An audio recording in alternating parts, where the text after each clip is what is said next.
नमस्कार प्यारे शिक्षक साथियों, हमारे YouTube चैनल में आपका फिर से स्वागत है। जैसा कि आपको पता है कि हम प्रीवियस ईयर के क्वेश्चन हल करा रहे हैं यूपी टेट का, जो कि 2016 में हुआ था। आज उसका हल देखने वाले हैं। उत्तर प्रदेश शिक्षक पात्रता परीक्षा फरवरी 2016 का ये पेपर है।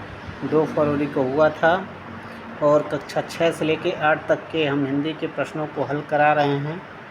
अगर आपको हमारी वीडियो अच्छी लगे तो हमारे चैनल को सब्सक्राइब कीजिए, वीडियो को अधिक से अधिक शेयर कीजिए तथा लाइक और कमेंट्स में अपनी राय ज़रूर लिखिए। चलिए बढ़ते हैं वीडियो के तरफ। 31 नंबर निकाल लेते हैं इसका हिंदी का। जो 31 नंबर है उसको निकाल कर आपको उसको व्याख्या सहित अच्छे से पढ़ लेते हैं। चलिए शुरू करते हैं 31 नंबर से। हिंदी भाषा जो है आपका भाषा वन वाला जो पोर्शन है उसको करेंगे। देखिए, ये यूपी टेट का जो वीडियो है आपको कक्षा 1 से लेकर 5 तक भी कार्य करेगा। अन्य जो परीक्षाएं हैं उसके लिए भी सहयोगी होगा। तो वीडियो को शुरू कर रहे हैं।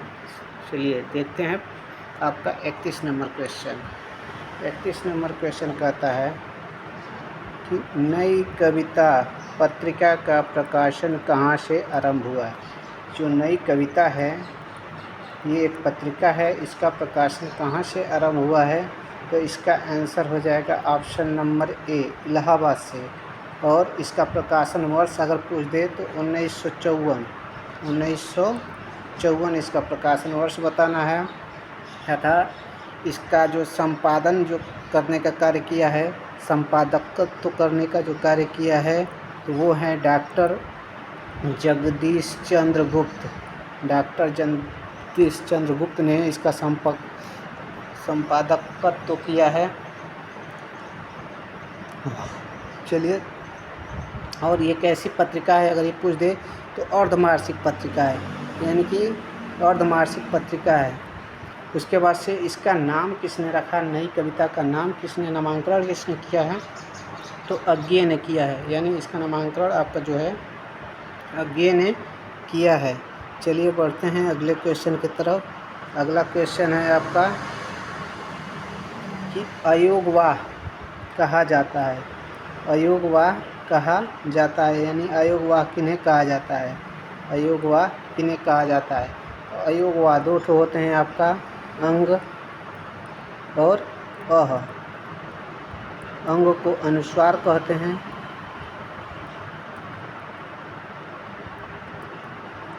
अनुस्वार, और अह को जो है विसर्ग कहते हैं, विसर्ग।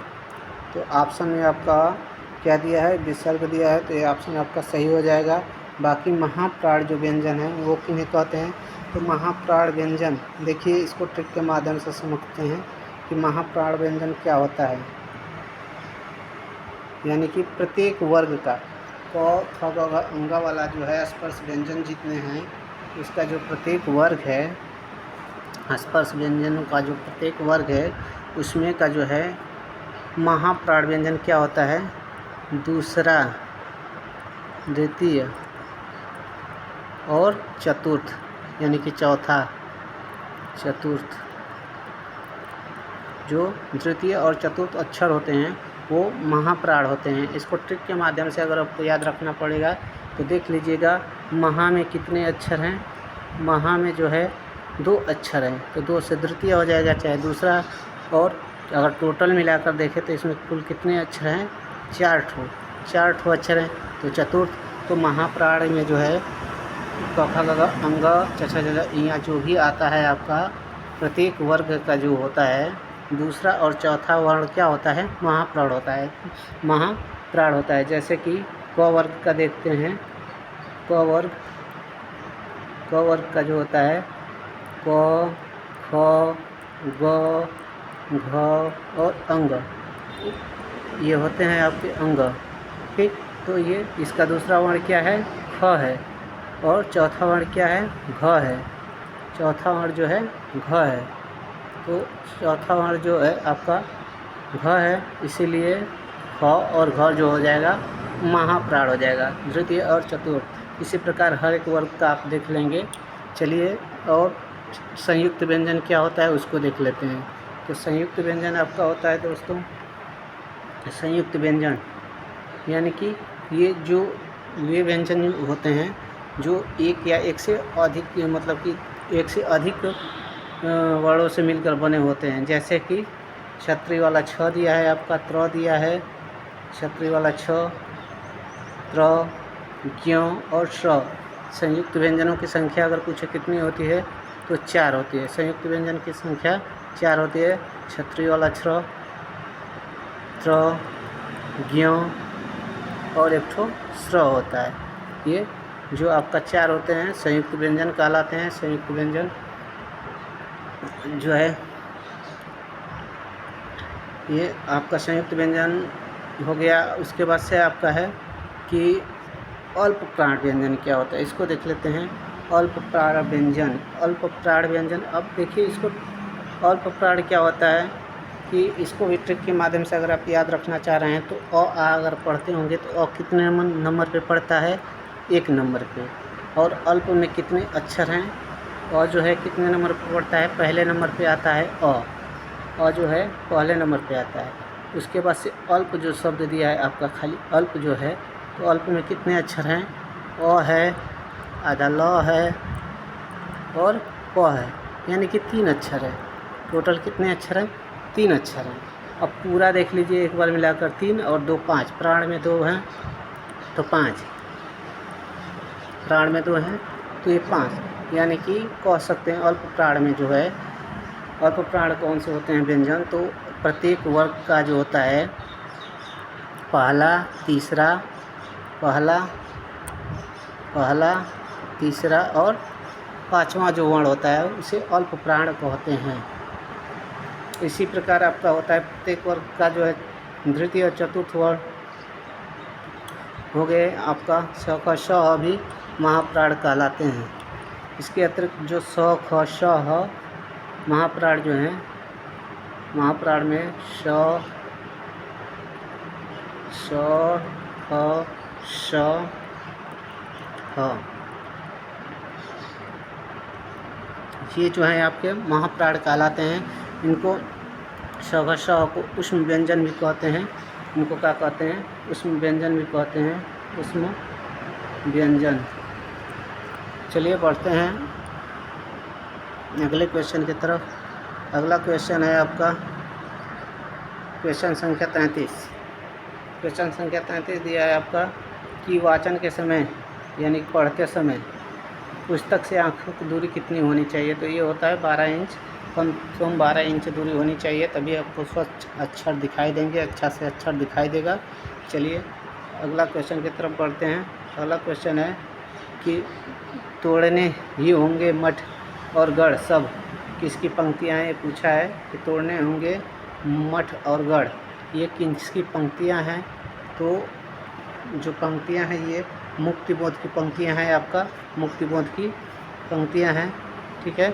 तो मठ पे मतलब इसको समझ सकते हैं कि आदमी मठ पे क्यों जाता है, मुक्ति, एक तरफ से ट्रिक समझ सकते हैं कि मुक्ति पाने के लिए मठों पे चले जाते हैं या किसी मुक्ति धाम पे चले जाते हैं, ठीक है। तो मठ जो तोड़ने होंगे मठ और गढ़, जो किसकी पंक्तियाँ हैं, तो ये मुक्तिबोध की पंक्तियाँ हैं। बढ़ते हैं अगले क्वेश्चन की तरफ, देख लेते हैं। इसमें थोड़ा सा ये भी दिया है आपका व्याख्या, इसको व्याख्या देख लेते हैं आपका कि तोड़ने होंगे मठ और गढ़, ये किसकी पंक्तियाँ हैं, तो मुक्तिबोध की है। उसके बाद से अशब्द अधरों का सुना भाषा, अशब्द अधरों का सुना भाषा कुछ निराला, जैसे अशब्द क्या होता है, अशब्द अधरों का सुना हुआ भाषा कुछ निराला की ये पंक्तियाँ हैं आपकी, देख सकते हैं कि निराला ने कहा है अशब्द अधरों का सुना भाषा। उसके बाद से देखिए घुन खाए सतीरों पर 12 खड़ी, विधाता बाचे, घुन खाए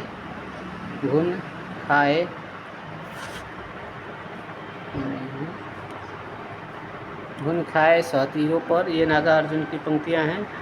नागा अर्जुन की प्रक्रिया पता ही है आपको। जो अर्जुन थे वो क्या थे, धनुर्धर थे, तीरबाज थे, तीरों से नागा अर्जुन मार लेंगे आपका यहाँ पे। कि घुन खाए आपका सतीरों पर 12 खड़ी विधाता वाचे 21 की पंक्तियाँ हैं। तो नागा अर्जुन की पंक्तियाँ हैं, राष्ट्रगीत में भला कौन वह भारत भाग्य विधाता है। यानी कि रघुवीर सहाय जो है इस समय आपका रघुवीर यानी कि श्री राम ये भारत का भाग्य विधाता बने हुए हैं इस समय। आप देख ही रहे हैं हर जगह श्री राम मंदिर को लेकर चल रहा है। तो चलिए इसको ट्रिक के माध्यम से समझते हैं। ये आपका एक ट्रिक है और कुछ नहीं है।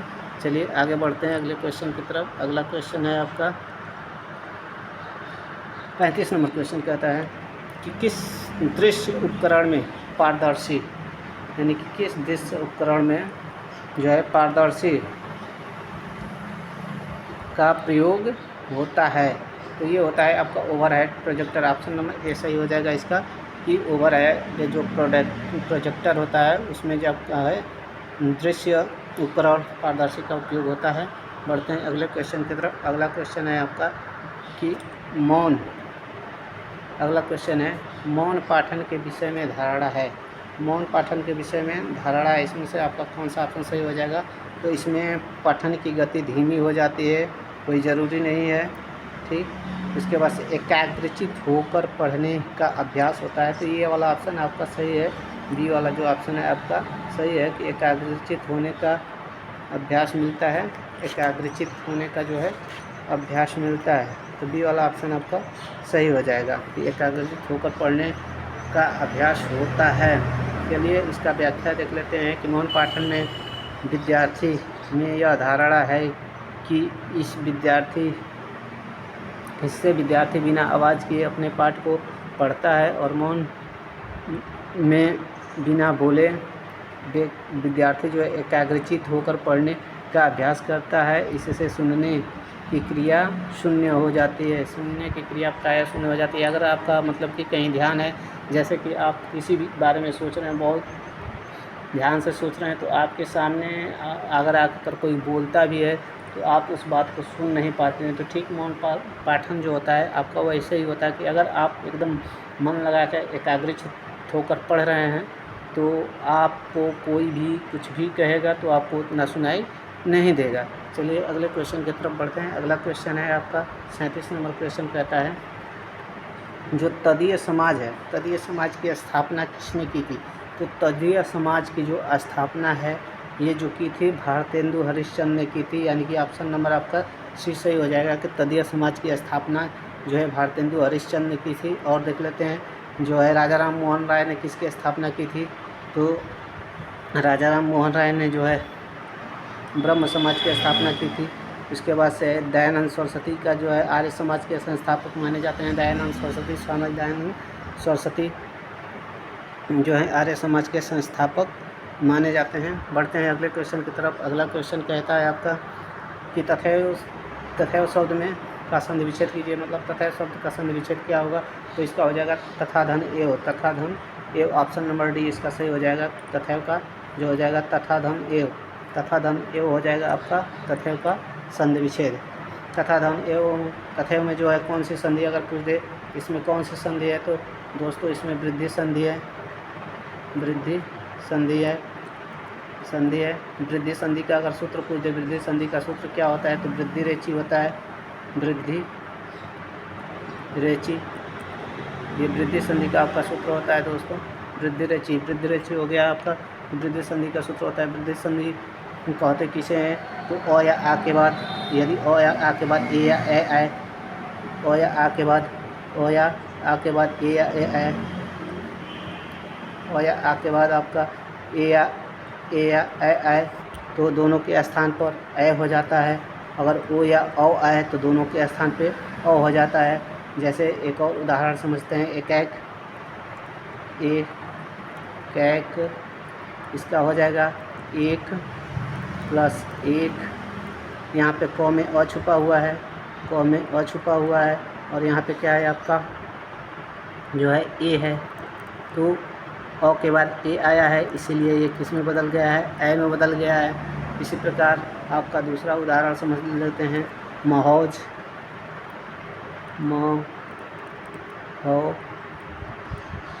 जो इसका हो जाएगा संधिविच्छेद महा प्लस ओज, महा प्लस ओज, इसका हो जाएगा महा प्लस ओज आपका।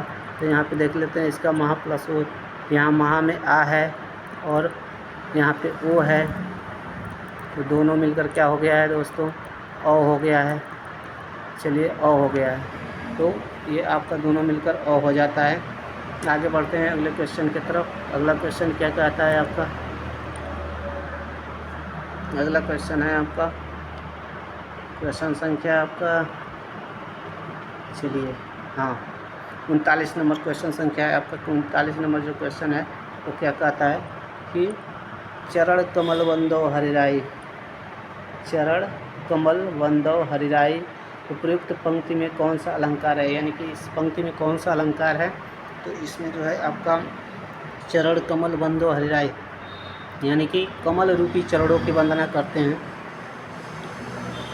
तो यहाँ पे रूपक अलंकार आपका हो जाएगा, रूपक अलंकार हो जाएगा। पंक्ति में जो है उपमेय में उपमान का भेद रहित आरोप किया गया है, इसलिए यहाँ पे रूपक अलंकार होगा।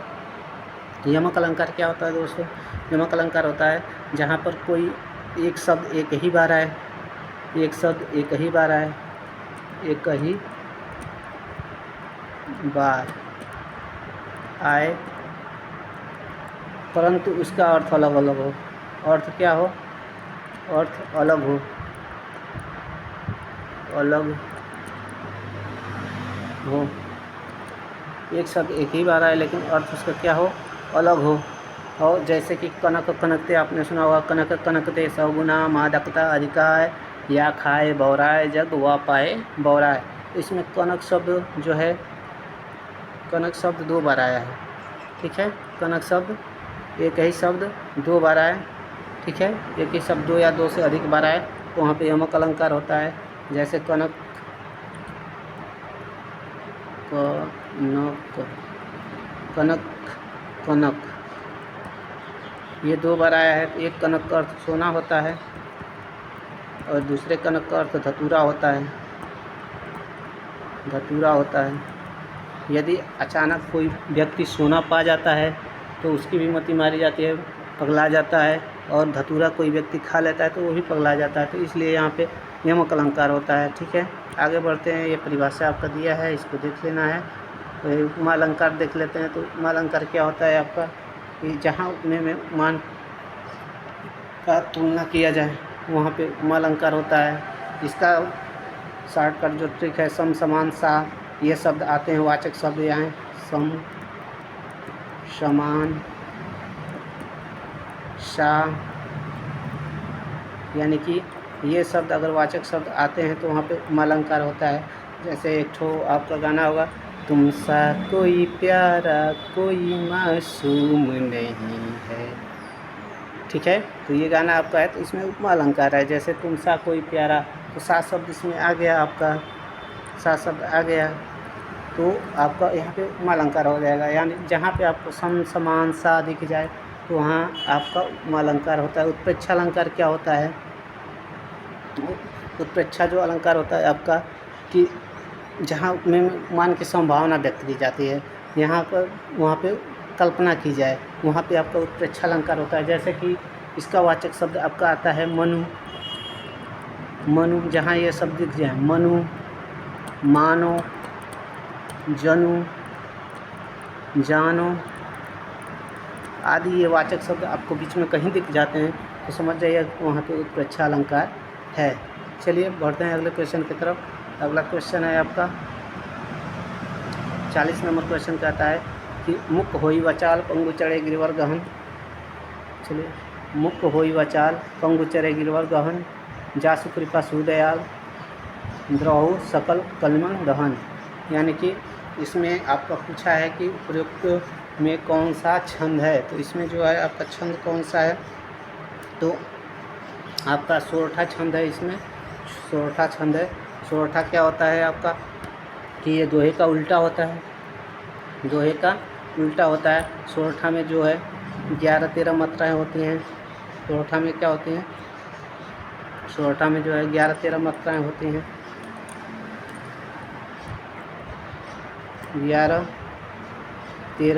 11-13 क्या मतलब कि जो है उसका सोरठा जो होता है आपका प्रथम चरण में और तृतीय चरण में। प्रथम चरण में 11 मात्राएँ, प्रथम चरण में 11 मात्राएँ और तृतीय चरण में 11 मात्राएँ। प्रथम और तृतीय में 11-11 मात्राएँ होती हैं।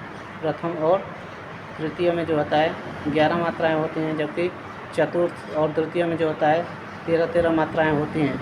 आप मात्राओं की गणना भी कर सकते हैं, कर लीजिएगा, ठीक है। मात्राओं को आपका जो है गणना करना किसी वीडियो में सीख लेंगे। उसके बाद से दोहा जो है, दोहा के जो प्रत्येक चरण होता है तो उसमें कितना होता है? 13-11 होता है। दोहा में जो होता है 13-11 होता है। दोहा में 13 और 11 मात्राएँ होती हैं, यानी कि दोहा के जो है फर्स्ट और थर्ड में, यानी कि तीसरे चरण में और पहले चरण में 13 मात्राएँ होती हैं, जबकि इसके दूसरे में 11 मात्राएँ होती है। दूसरा और चौथा में 11 मात्राएँ होती हैं। चौपाई के प्रत्येक चरण में 16-16 मात्राएँ होती हैं। ये सममात्रिक छंद है। चौपाई क्या है? सममात्रिक छंद है, मात्रिक छंद है। रोला भी एक सममात्रिक छंद है, जबकि आपका रोला के प्रत्येक चरण में 24 मात्राएँ होती हैं। और जो है आपका दोहा जो है अर्ध सममात्रिक छंद है। सोरठा भी जो है, ये दोनों अर्ध सममात्रिक छंद है, अर्ध सममात्रिक, तो अर्ध सममात्रिक छंद है। बढ़ते हैं अगले क्वेश्चन की तरफ। अगला क्वेश्चन है आपका, अगला क्वेश्चन कह रहा है आपका कि मधुलिका जयशंकर प्रसाद की किस कहानी की पात्र है? जो मधुलिका है ये जयशंकर प्रसाद की किस कहानी की? तो ये पुरस्कार कहानी की पात्रा है, यानी कि पुरस्कार कहानी की पात्रा है। ऑप्शन नंबर डी इसका सही हो जाएगा। तो मधुलिका जो है पुरस्कार कहानी की पात्रा है, यानी कि पात्र है। मधुलिका, देखिए कौन कौन पुरस्कार कहानी का पात्र है उसको देख लेते हैं। मधुलिका है, अरूढ़ है,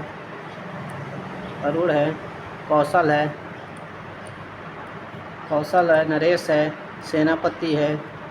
ये जयशंकर प्रसाद द्वारा लिखी पुरस्कार कहानी के पात्र हैं। उसके बाद से आपका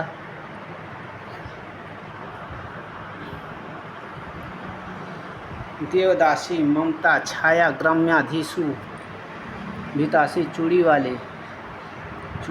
उसके बाद से है आपका सालवती,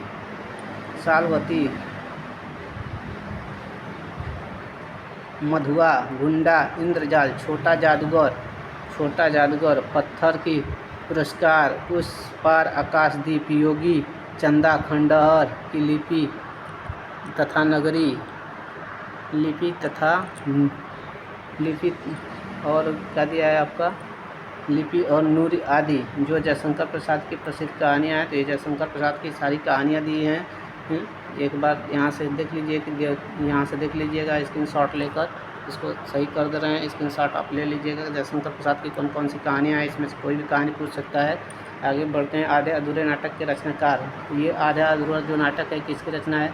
तो ये मोहन राकेश की रचना है। आपका आधा अधूरा जो नाटक है मोहन राकेश की रचना है। ऑप्शन नंबर इसका सी सही हो जाएगा। जो आधा अधूरा नाटक है किसकी रचना है? तो मोहन राकेश की रचना है। उसके बाद से आषाढ़ का एक दिन, लहरों का राजहंस, पैरों तले ज़मीन, ये सब किसके हैं? इसके अतिरिक्त जो है इनके नाटक है आषाढ़ का एक दिन है, ठीक है, लहरों का राजहंस है, पैरों तले ज़मीन है। ये इनका जो अधूरा नाटक है, जो पैरों तले ज़मीन है, ये मोहन राकेश का जो है अधूरा नाटक है। बिना दीवारों का घर जो है महाभोज, जो बिना दीवारों का घर है और महाभोज है, ये मन्नू भंडारी का नाटक है। मन्नू भंडारी के जो है नाटक आपका कि बिना दीवारों का घर और महाभोज जो है मन्नू भंडारी के नाटक हैं। बढ़ते हैं अगले क्वेश्चन की तरफ। वर्तनी की दृष्टि से कौन सा इसमें शुद्ध हो जाएगा? तो ऑप्शन नंबर इसका भी सही हो जाएगा कि रचयिता जो है वो वर्तनी की दृष्टि से आपका शुद्ध हो जाएगा। बढ़ते हैं अगले क्वेश्चन की तरफ। क्वेश्चन संख्या आपका है 44 नंबर की। कर्म कारक का चिन्ह है, तो कर्म कारक का चिन्ह आप है, यानी कि कर्म कारक का जो चिन्ह है वो है।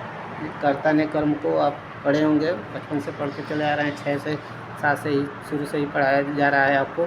कर्ता ने कर्म को करण से संप्रदान के लिए अपदान से अलग होने में अधिकरण पर में हे हरे संबोधन हे हरे ओ, ठीक है। तो ये है आपका, इसको देख लीजिएगा, स्क्रीनशॉट लेना और ले लीजिएगा। चलिए बढ़ते हैं अगले क्वेश्चन की तरफ कि बाजार, जो बाजार है से किस संज्ञा का बोध होता है। बाजार से मतलब कि किस संज्ञा का बोध होता है। तो बाजार आप बोलेंगे जब बाजार कहाँ लगता है, जहाँ पे सारे लोग होते हैं, बहुत ज़्यादा लोग होते हैं, वही तो बाजार होता है। बाजार तो कभी अकेला में होता नहीं है कि एक लोग कहीं बैठा है उसको कह दिया जाए कि हाँ बाजार है। जहाँ पे भीड़ इकट्ठा होती है तो वहाँ उसको बाजार बोला जाता है। जब भीड़ की बात कही जाए तो समूह होगा। समूह का मतलब कि समूहवाचक संज्ञा इसमें हो जाएगा। जो समूहवाचक संज्ञा ऑप्शन नंबर इसका भी सही हो जाएगा कि जो बाजार में समूहवाचक संज्ञा है। चलिए बाजार में समूहवाचक संज्ञा है। उसके बाद से भाववाचक संज्ञा, जहाँ पे किसी भाव विशेष का बोध हो, जहाँ पे किसी भाव विशेष का बोध हो वहाँ पे भाववाचक संज्ञा होता है। जैसे कि प्रेम, हर्ष, उल्लास, सुख, दुख, यानी कि जिससे भाव का बोध होता है। मिठास, नम्रता, बुढ़ापा, चाल, ये सब क्या है, भाववाचक संज्ञा हैं आपका। कि जिससे किसी जाति का बोध हो, किसी विशेष जाति का बोध हो, जिस शब्द से किसी विशेष जाति का बोध हो उसको जातिवाचक संज्ञा कहते हैं। जैसे कि आपका जातिवाचक संज्ञा का उदाहरण देख लीजिए।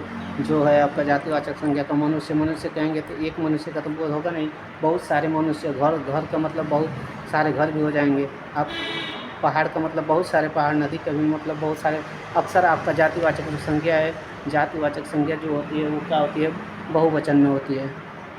बहुवचन जातिवाचक संज्ञा जो है बहुवचन में होती है, जबकि व्यक्तिवाचक संज्ञा जो होता है एक वचन में होता है। यही दोनों में पहचान है। जिससे किसी एक व्यक्ति का बोध हो, किसी एक व्यक्ति या एक वस्तु का बोध हो, वहाँ पे व्यक्तिवाचक संज्ञा होता है। जैसे कि राम कहने से किसी एक ही व्यक्ति का बोध रहा है, तो ये हमेशा व्यक्तिवाचक संज्ञा आपका एक वचन में प्रयोग होती है। एक वचन में व्यक्तिवाचक संज्ञा एक वचन में प्रयोग होती है। जैसे गांधी जी तो एक ही थे, कई गांधी जी तो थे नहीं। गंगा एक ही है, कई तो है नहीं। काशी जो है यहाँ पे एक ही है। तो जहाँ पे आपको ना लगे कि हाँ इसको पढ़ने से हमको एक व्यक्ति का बोध हो रहा है, एक किसी विशेष व्यक्ति का बोध हो रहा है, तो वो समझ जाइएगा कि वह व्यक्तिवाचक संज्ञा है। और जहाँ पे आपको समूह का बोध हो वहाँ पे समूहवाचक संज्ञा मार देंगे।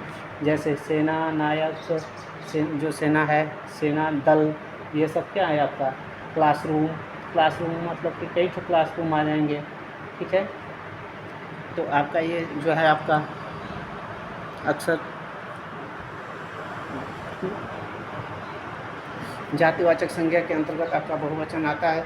लेकिन जो हम बताए हैं आपको समूहवाचक संज्ञा के उदाहरण बताए हैं। बढ़ते हैं अगले क्वेश्चन की तरफ। अगला क्वेश्चन है आपका, अगला क्वेश्चन है आपका, निम्नलिखित में से कौन सा गुणवाचक विशेषण नहीं है। यानी कि इसमें से कौन सा गुणवाचक विशेषण नहीं है, कौन सा गुण नहीं बता रहा है।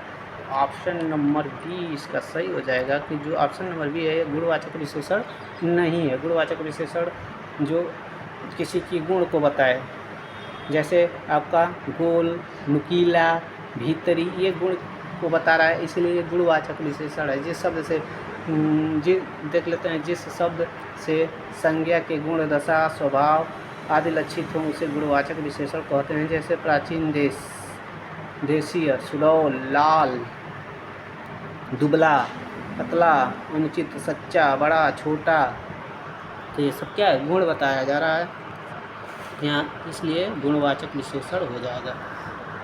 बढ़ते हैं अगले क्वेश्चन की तरफ। अगला क्वेश्चन कहता है आपका कि मुख्य क्रिया के अर्थ में स्पष्ट करने वाली क्रिया को क्या कहते हैं। मुख्य क्रिया के अर्थ में जो है स्पष्ट करने वाली क्रिया होती है तो वो सहायक क्रिया होती है। जो मुख्य क्रिया के अर्थ में स्पष्ट की जाती है वो सहायक क्रिया होती है। प्रेरणार्थक क्रिया किसी को प्रेरणा देने का कार्य करती है, किसी को प्रेरणा देने का कार्य करती है, वो प्रेरणार्थक क्रिया होती है। जिन क्रियाओं से इस बात का बोध होता है कि कर्ता स्वयं कार्य न करके किसी दूसरे से कार्य करने के लिए प्रेरित कर रहा है, उसे प्रेरणार्थक क्रिया कहते हैं। जैसे कि हम कहते हैं कि अगर तुम पढ़ोगे तो पास हो जाओगे, अगर तुम पढ़ोगे तो पास हो जाओगे, तो हम तो एक तरफ से प्रेरणा दिए कि अगर तुम पढ़ोगे तो पास हो जाओगे, तो हम तो स्वयं कार्य कर नहीं रहे हैं, आपसे करवा रहे हैं। तो आपसे करवाने का मतलब यहाँ पे आपको प्रेरणा दे रहे हैं। ठीक है। ये अगर पढ़ोगे तो पास हो जाओगे। तो यहाँ पे क्रियार्थक क्रिया हो जाएगी। नाम धातु क्रिया क्या होती है आपका, नाम धातु क्रिया को देख लेते हैं। नाम धातु क्रिया जो होती है, जो धातु संज्ञा विशेषण से बनती है उसे नाम धातु क्रिया कहते हैं। नाम धातु क्रिया के साथ संज्ञा विशेषण अथवा क्रिया को जोड़ने में संयुक्त क्रिया बनती है उसे नाम बोधक क्रिया कहते हैं। नाम विशेष के लिए होता है, किसी नाम विशेष के लिए जो होता है वो नाम धातु क्रिया कहलाता है आपका। बढ़ते हैं अगले क्वेश्चन की तरफ। अगला क्वेश्चन है आपका, अगला क्वेश्चन है, क्वेश्चन संख्या निकालते हैं आपका, चलिए 48। यथाशक्ति में कौन सा समास है, यथाशक्ति में कौन सा समास है। तो यथाशक्ति में जो है अव्ययभाव समास होता है आपका। यथाशक्ति में अव्ययभाव समास है। अव्ययभाव समास का परिभाषा होता है कि जिसका प्रथम पद अव्यय हो और वह प्रधान हो। प्रथम पद अव्यय हो और वह प्रधान हो, पहला पद अव्यय हो तथा दूसरा पद संज्ञा हो या प्रधान हो, उसको क्या कहते हैं, अव्ययभाव समास कहते हैं। यथाशक्ति का जो होता है समास विग्रह होता है शक्ति के अनुसार, शक्ति के अनुसार। यथाशक्ति का जो समास विग्रह होता है वो होता है शक्ति के अनुसार। तो इसमें जो प्रथम पद है वो अव्यय है। अव्यय, अव्यय मीन्स होता है उपसर्ग। अव्यय मीन्स होता है उपसर्ग, उपसर्ग। अव्यय मीन्स होता है उपसर्ग। तो अव्यय का अर्थ होता है उपसर्ग आपका। चलिए उसके बाद से कर्मधारय समास क्या होता है। कर्मधारय समास होता है आपका कि जो आपका कर्मधारय समास है इसका कि इसमें एक पद क्या होता है, विशेषण होता है। प्रथम पद क्या होता है, विशेषण तथा दूसरा पद विशेष्य होता है। दूसरा पद विशेष्य होता है तो कर्मधारय समास कहलाता है। जैसे विशेषण क्या होता है आपका कि विशेषण होता है कि किसी संज्ञा या सर्वनाम के जो शब्द विशेषता को बताते हैं, संज्ञा या सर्वनाम की जो विशेषता को बताते हैं उसे विशेषण कहते हैं। संज्ञा या सर्वनाम की विशेषता बताने वाले शब्दों को विशेषण कहते हैं। और विशेष्य क्या होता है, जिसकी विशेषता बताई जाती है। विशेष्य जो होता है जिसकी विशेषता बताई जाती है उसे विशेष्य कहते हैं। जिसकी विशेषता बताई जाए उसे विशेष्य कहते हैं। संज्ञा या सर्वनाम की विशेषता, जैसे महान कवि है आपका, महाकवि, महाकवि, महान है कवि जो, तो कवि कैसा है, महान है, तो महान क्या हो जाएगा, विशेषण हो जाएगा। ये कवि क्या है, एक तरफ से संज्ञा है, संज्ञा है, तो संज्ञा की विशेषता कौन बता रहा है, महान बता रहा है। कवि कैसा है, महान है, तो ये आपका हो जाएगा विशेषण। और किसकी विशेषता बता रहा है, तो कवि की विशेषता बता रहा है कि कवि कैसा है, महान है, तो ये विशेष इसमें हो जाएगा, कवि हो जाएगा। तो इसमें आपको विशेषण विशेष्य देखने को मिल जाता है कर्मधारय समास में। जैसे पीताम्बर, पीला है जो अंबर, यानी कि पीला है जो वस्त्र, यानी वस्त्र कैसा है, पीला है, किस रंग का है, पीला है, तो पीला है, तो ये क्या हो गया, पीला, इसमें विशेषण हो गया और अंबर जो है विशेष्य हो जाएगा। चलिए बढ़ते हैं अगले क्वेश्चन, तत्पुरुष समास देख लेते हैं। तत्पुरुष समास क्या होता है आपका कि जिस समास का उत्तर पद या अंतिम पद प्रधान होता है उसे तत्पुरुष समास कहते हैं। इसमें हमेशा आपको देखने को मिल जाएगा जो कर्ता कारक की विभक्ति है, कर्ता कारक के विभक्ति जो चिन्ह है उनका लोप होता है बीच में। जैसे कि गगनचुम्बी, गगन को चूमने वाला, गगन को चूमने वाला, ठीक। उसके बाद से स्वर्ग प्राप्त, स्वर्ग को प्राप्त, राजकुमार, राजा का कुमार, राजकुमार, राजा का कुमार, रसोई घर, रसोई के लिए घर, रसोई घर, रसोई घर, रसोई के लिए घर इसका होता है, रसोई के लिए। तो इसमें लिए, के लिए छुपा हुआ है, कर्ता का जो चिन्ह है के लिए, के लिए, ठीक है। तो रसोई के लिए जो घर है, के लिए इसमें छुपा हुआ है। तो तत्पुरुष समास जो होता है आपका अधिकतर देखने को मिल जाता है कि उसमें कर्ता कारक के विभक्ति चिन्हों का लोप होता है, तो तत्पुरुष समास होता है। परिभाषा उसका देख ही सकते हैं आपका कि इसमें अंतिम पद प्रधान होता है,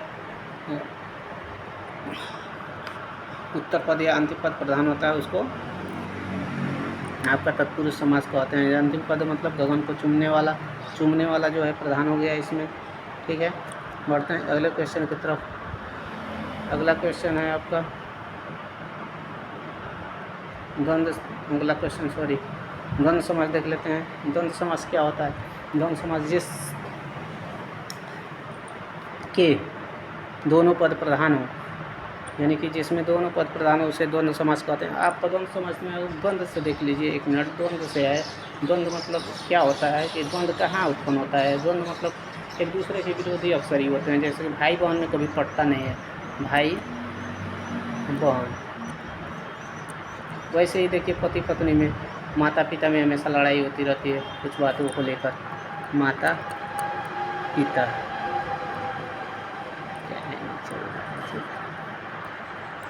पिता, माता पिता में लड़ाई होती रहती है, पिता।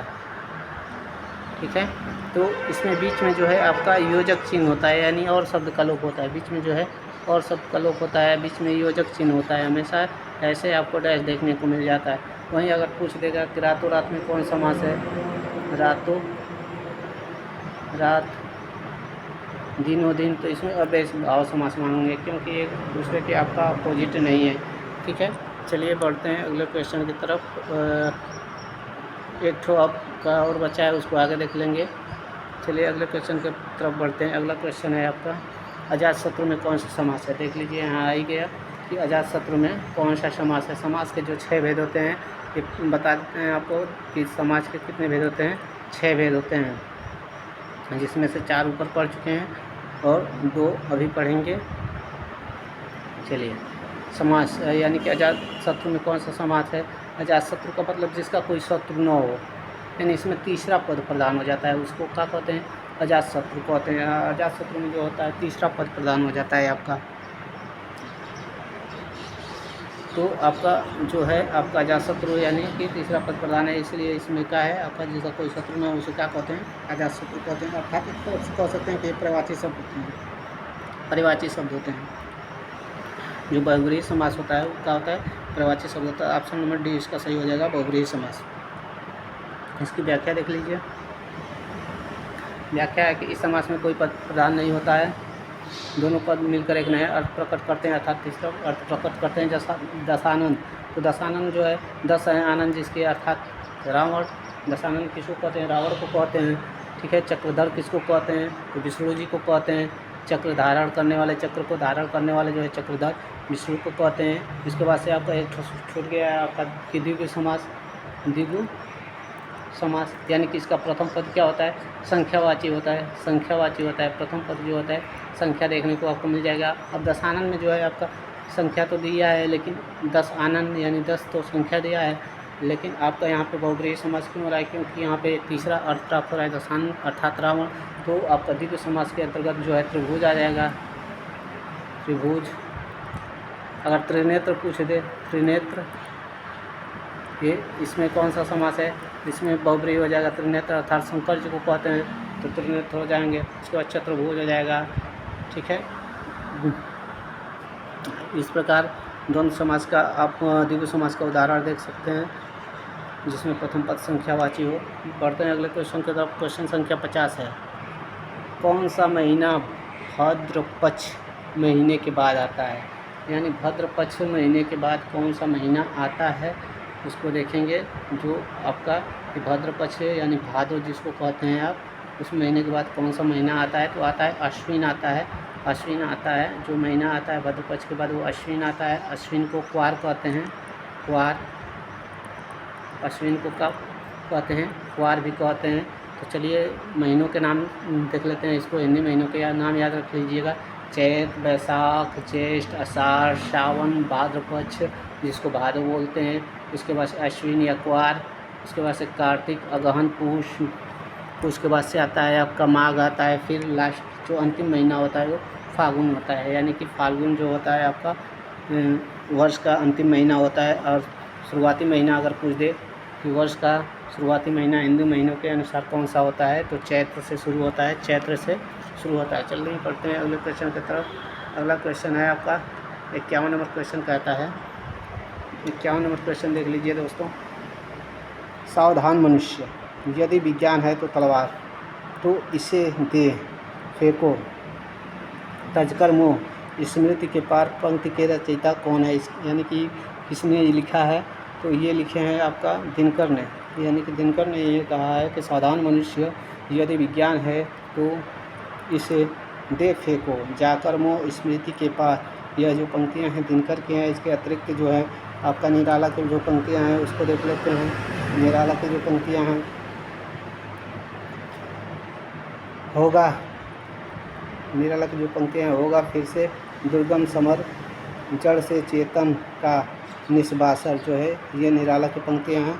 बढ़ते हैं आगे, अगली पंक्तियाँ देख लेते हैं दो लोगों की। और अगली पंक्तियाँ हैं आपका, कई दिनों तक चूल्हा रोया चक्की रही उदास, यानी कई दिनों तक चूल्हा रोया और चक्की बेचारी उदास रही है। किसकी पंक्तियाँ हैं? तो नागार्जुन की पंक्तियाँ हैं कि नागार्जुन कहते हैं कि कई दिनों तक चूल्हा रोया चक्की रही उदास। इसके बाद से आगे की जो पंक्तियाँ हैं आगे देख लीजिए, उसी में है आपका नागार्जुन का कि कई दिनों तक कानी कुतिया सोई उसके पास। जो कानी कुतिया बेचारी थी वहीं वो जाकर सो गई थी, ठीक है। तो कई दिनों तक चूल्हा रोया चक्की रही उदास, कई दिनों तक कानी कुतिया सोई उसके पास। तो ये किसकी पंक्तियाँ हैं? तो नागार्जुन की ये पंक्तियाँ, इसको भूलना नहीं है। उसके बाद से आपका सांप तुम सभ्य हो तो हुए नहीं, ये जो है आपकी आगे की पंक्तियाँ हैं कि नगर में बसाया भी तुम्हें नहीं आया। ये जो है आपकी आगे की पंक्तियाँ हैं। आगे बढ़ते हैं अगले क्वेश्चन की तरफ। अगला क्वेश्चन कहता है आपका कि लघु उर्मी में कौन सी संधि है? तो लघु उर्मी में जो है आपका दीर्घ संधि है। बड़ा की मात्रा यहाँ पे दिख गई, दीर्घ संधि हो गई। दीर्घ संधि का सूत्र क्या होता है? अकश वर्णे दीर्घ, अकह सवर्णे सवर्णे दीर्घ। अकस्वर्णे दीर्घ मतलब अ के समान, अकस्वर्णे मतलब अ के समान वे ही वर्ण है, तो वो दोनों मिलकर दीर्घ हो जाते हैं।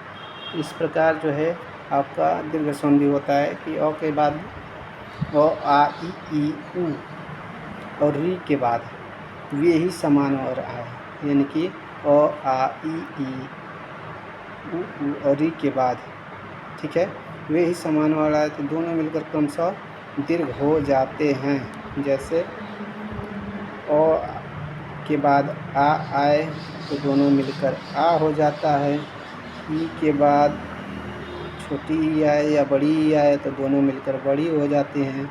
ऊ के बाद बड़ा ऊ आए तो दोनों मिलकर बड़ा ऊ हो जाता है। री के बाद बड़ी री आए, री के बाद बड़ी री आए तो दोनों मिलकर बड़ी री हो जाते हैं।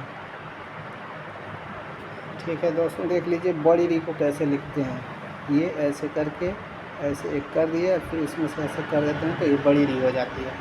ठीक है, तो बढ़ते हैं। आपका देख लीजिए, इसका उदाहरण है मंजूषा, मंजू प्लस उषा।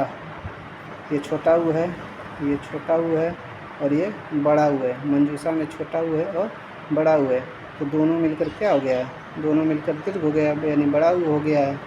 इसी प्रकार से आपका विद्यालय आप देख लीजिए, दीर्घ संधि का एक उदाहरण है आपका पुस्तकालय हो गया, विद्यालय हो गया, देवालय हो गया। विद्यालय देखिए, इसको कट करते हैं, विद्यालय देख लीजिए, आ जा रही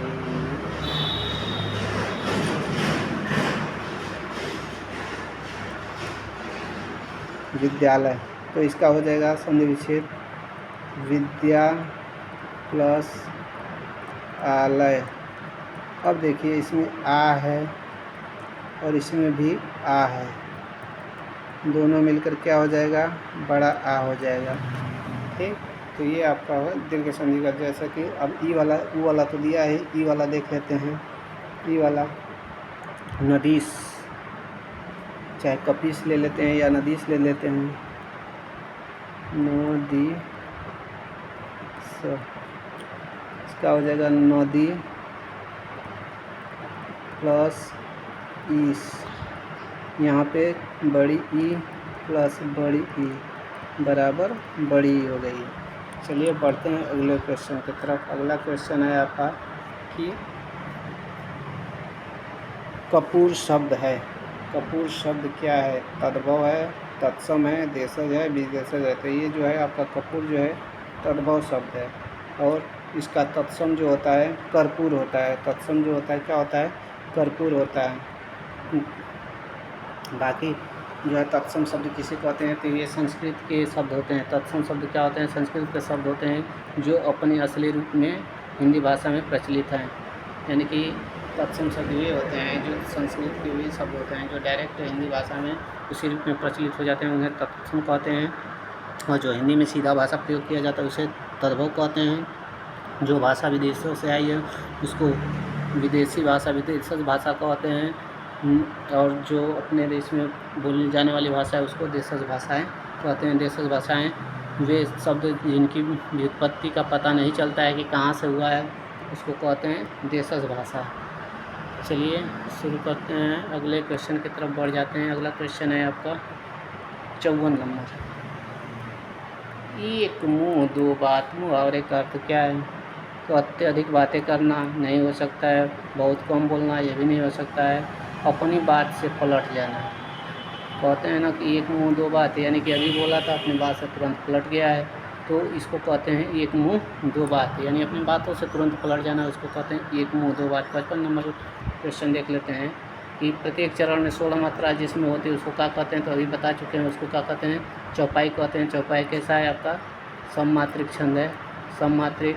और आपका सोरठा जो है और सममात्रिक है, और सममात्रिक इसमें बता चुके हैं आपको, व्याख्या सहित इसको बता ही चुके हैं, बताने की ज़रूरत नहीं। बढ़ते हैं अगले क्वेश्चन की तरफ। अगला क्वेश्चन है,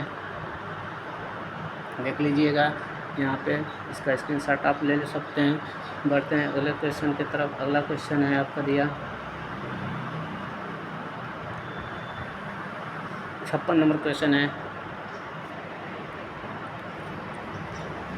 कि अधरों में राग आमंद पिए, अल्पों में मलराज बंद किए, तू अब तक सोई है आली, आँखों में भरे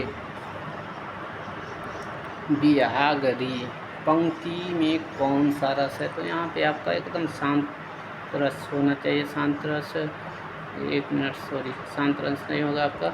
अधरों में राग आमंद किए, अल्पों में मलराज बंद किए, यहाँ पे आपका जो है श्रृंगार रस होगा। श्रृंगार की बात कही गई है। श्रृंगार रस कहाँ होता है आपका? जहाँ पे प्रेमी प्रेमिका के, आपका प्रेमी प्रेमिका के या नायिका के जो मिलने का वर्णन होता है वहाँ पे श्रृंगार रस होता है। मिलने या बिछड़ने का वर्णन होता है वहाँ पे श्रृंगार रस होता है। श्रृंगार रस की परिभाषा क्या होती है कि जब विभाव, अनुभाव, अस्थायी भाव और संचारी भाव के संयोग से रति नामक अस्थायी भाव उत्पन्न होता है। रति नामक जो अस्थायी भाव उत्पन्न होता है उसको श्रृंगार रस कहते हैं। श्रृंगार रस का अस्थायी भाव रति होता है। गरुड़ रस का शोक होता है, शोक होता है। और शांत रस का निर्वेद होता है, निर्वेद होता है। और वात्सल्य रस का जो होता है आपका, वात्सल्य रस का भी आपका जो होता है रति होता है, रति होता है। तो वात्सल्य रस का भी आपका रति होता है, वात्सल्य रस का भी रति होता है। अब वात्सल्य रस कहाँ होता है? भक्ति रस का भी अस्थायी भाव रति ही होता है। तो भक्ति रस और वात्सल्य रस और श्रृंगार रस कहाँ होता है? तो जहाँ नायक नायिका के मिलने का भेद होता है वहाँ पे जो होता है आपका श्रृंगार रस कहलाता है। और जहाँ पे माता और पुत्र के प्रेम का वर्णन मिले, आप वहाँ पे समझ जाइए वात्सल्य रस है। और जहाँ पे आपका जो है भक्त और देवता के बीच जो है भक्ति का भाव मिले, किसी भगवान के भक्त और भगवान के बीच जो है भाव मिलता है, प्रेम मिलता है, तो वहाँ पे आपका होता है भक्ति रस होता है। चलिए बढ़ते हैं अगले क्वेश्चन की तरफ। अगला क्वेश्चन है, अंधा कुआं नाटक के लेखक कौन है? जो अंधा कुआं है नाटक के लेखक कौन है? तो अंधा कुआं नाटक के लेखक जो हैं लक्ष्मी नारायण लाल जी हैं, अंधा कुआं नाटक के लेखक। उनके कुछ अन्य नाटक दिए गए हैं, अन्य नाटकों को देख लेते हैं कि अन्य नाटक कौन कौन से हैं। तो अन्य नाटक हैं मादा कैप्टस, तीन आँखें वाली मछली, सूखा सरोवर, नाटक बहुरंगी, नाटक तोता मैना, रात रानी, दर्पण, रक्तमाल, सूर्यमुखी, कलंकी, मिस्टर अभिमन्यु, कर्फ्यू, दूसरा दरवाज़ा, अब्दुल्ला दीवाना, नरसिंह कथा, व्यक्तिगत गुण यक्ष, प्रश्न, एक सौतन, हरिश्चंद्र, गंगा माटी, सगुन पंछी दिया है, सब रंग है। उसके बाद से मोहभंग है, पंच पुरुष है, रास की लड़ाई यानी राम की लड़ाई है, बलराम की तीर्थ यात्रा है, कजरी है। आगे बढ़ते हैं, कजरी है आपका, कजरी के बाद से कजरी वन हो गया, कजरी वन, सुंदर रस, काफ़ी हाउस में इंतज़ार, हाथी घोड़ा चूहा, ये इनकी रचनाएं हैं। अगर आप इसके स्क्रीनशॉट लेना चाहते हैं तो ले लीजिएगा। चलिए बढ़ते हैं अगले क्वेश्चन की तरफ।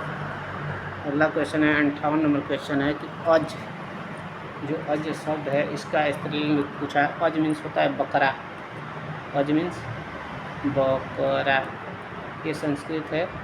तो अब बकरा का जो होता है कौन सा प्रत्यय लगाएंगे तो हो जाएगा, बकरी का होता है अजा, अजा।